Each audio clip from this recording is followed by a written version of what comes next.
जय सारथी। अत्यंत आज हर्ष का विषय है और आज राजनांदगांव की इस पावन भूमि पर हमें आने का अवसर प्राप्त हुआ आप सभी के बीच में। और हम सौभाग्यशाली हैं कि आप जैसे वरिष्ठ ड्राइवर और वरिष्ठ जन और हमारे से छोटे जन और हमारे से कंपेयर करके ड्राइवर जो हमारे साथ उपस्थित है, और उन सभी ड्राइवर भाइयों को मैं नमस्कार करता हूं। जय हिंद।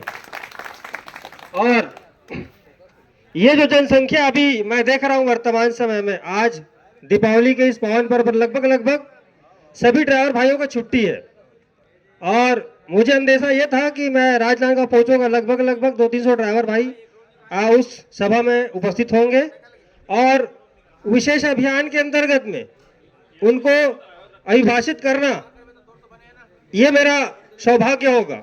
मैं ये सोच के आया था। और ये जो संघ की मुहिम चली है, संगठन की मुहिम चली, कहां से चली है? कहां से चली है? राजनांदगांव से चली है। संगठन को विस्तार करने के लिए संघनाद कहां से किया गया? राजनांदगांव से किया गया।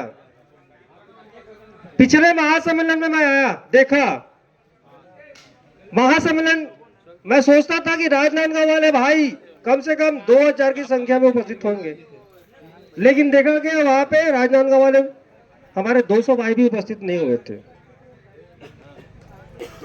संगठन को विस्तार करने के लिए हमारे माननीय प्रदेश कोषाध्यक्ष महोदय जी और आपके अध्यक्ष महोदय जी, इन्हीं का प्रयास है जो छत्तीसगढ़ ड्राइवर महासंगठन का निर्माण हुआ। संगठन को चलाने के लिए जो अधिकारी होता है, जो मुख्य गद्दी पर बैठता है, उनको मालूम होता है उनकी माइंड में क्या चलती है। उनका पीड़ा कोई जान नहीं सकता। आप महीने में 200 देंगे, 300 रुपए देंगे, ये 200-300 कोई फर्क नहीं पड़ता है भैया। आप सभी जब इस गद्दी पर बैठोगे ना, और ड्राइवर समाज को चलाना कोई आसान काम नहीं है। उनको संभालना आसान काम नहीं है। उनको दिशा निर्देश देना कोई आसान काम नहीं है। जो मुखिया होता है उसकी पीड़ा उसी को जानता है। माइंड हैकिंग हो जाता है, माइंड क्रैक हो जाता है। संगठन को चलाना कोई आसान काम नहीं है। और मैं शुक्रगुजार हूं कि हमारे बड़े भैया माननीय हेमनाथ देवांगन जी शुरू से लगातार अग्रेसिव माइंड में काम कर रहे हैं और लगातार ड्राइवर समाज के हित के लिए आगे बढ़े हुए हैं। पहली पायदान पर है राजनांदगांव, मैं गिनती करता हूं और आप सभी की तारीफ भी करता हूं। आपका पहले वीडियो सोशल मीडिया पर जाते थे, हम लोग देखते थे उसको, रैली को। उस समय हमारा और राजनांदगांव का कोई संबंध नहीं था। अगर सिचुएशन बदली है, अभी हो, उस समय की बात देखो और अभी की बात देखो। पहले राजनांदगांव और रायपुर, दुर्ग, भिलाई, सरगुजा, अंबिकापुर या सरायपाली, राजनांदगांव से सरायपाली ले लीजिए या बस्तर से लेकर सरगुजा तक के ले लीजिए, कौन जानता था राजनांदगांव को? लेकिन आप सभी के बलबूते पर आज रायपुर के बलबूते पर, बस्तर के बलबूते पर हमने छत्तीसगढ़ ड्राइवर महासंगठन का निर्माण किया। और हमारा सबसे प्रथम उद्देश्य यही रहेगा, ड्राइवर महासमाज और ड्राइवर महापरिवार की रचना करके अपने ताकत को और प्रबल करके एक दूसरे के साथ कंधे से कंधा मिला करके हम आगे चलेंगे, आगे बढ़ेंगे और निरंतरता हमेशा आगे बढ़ते ही रहेंगे।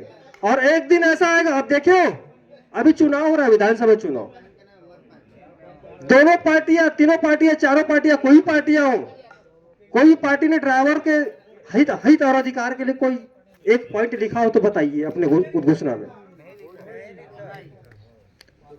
ड्राइवर अगर चाहे तो गवर्नमेंट को घुटने में गिरा सकता है, घुटने के बल गिरा सकता है, और ये हम सब करके दिखाएंगे, ये जरूर करके दिखाएंगे।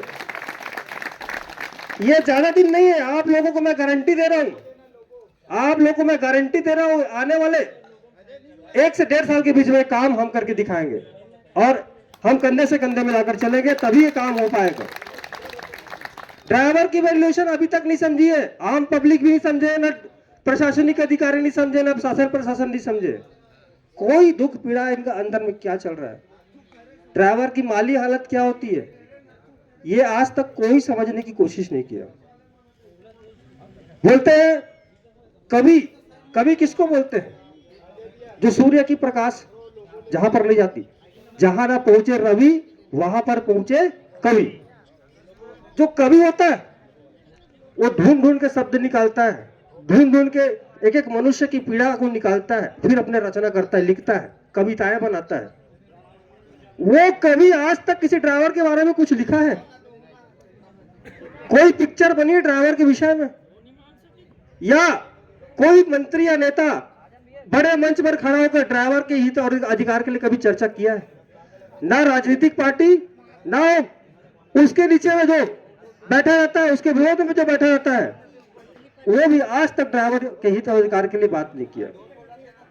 तो हमको इन सभी राजनीतिक दल को दिखाना होगा, बताना होगा, और हमको इनके ऊपर चढ़ाई करना होगा, तभी इन लोग मानेंगे। और जब तक हम संपूर्ण छत्तीसगढ़ को जब तक हम ब्लॉक नहीं करेंगे, जब तक ब्लॉक नहीं करेंगे, तब तक हमारी ताकत क्या है?